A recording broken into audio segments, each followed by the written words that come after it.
Ang kagamhanan ni Dakbayan sa Osamis mipagawas og usa ka draft nga ordinansa nga nagtumong sa pagpahugot sa mga lagda sa trapiko ug pagbutang og mas bug-at nga silot alang sa mga malapason nga gitinguhang mamaayo ang disiplina sa kalsada, maminusan ang kasamok sa trapiko ug mapalig-on ang kahimtang sa seguridad sa publiko. Ang maong gipropos nga ordinansa giandam sa legal team sa syudad nga gipanguluhan ni Mayor-elect Attorney Sam Puentes o gisangat sa City Council sa pagpanguna ni Vice Mayor Simplicia Bibiniri nga nagtala sa mga silot para sa mga musupak sa red light, jaywalking, pagtabon sa mga intersection o illegal nga pag-ilog sa mga traffic device.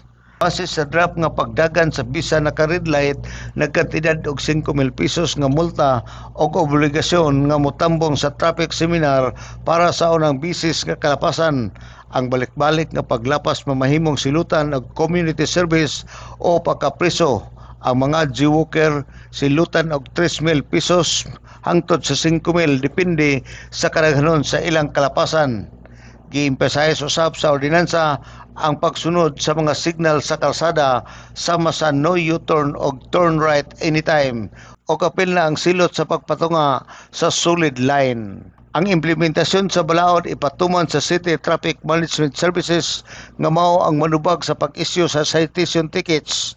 Ang mga malapason adunay 72 ka oras gawas ang weekends and holidays aron bayaran ang ilang multa kung dili ipasaka kini sa legal nga proseso og mahimong itag ang ilang sakyanan.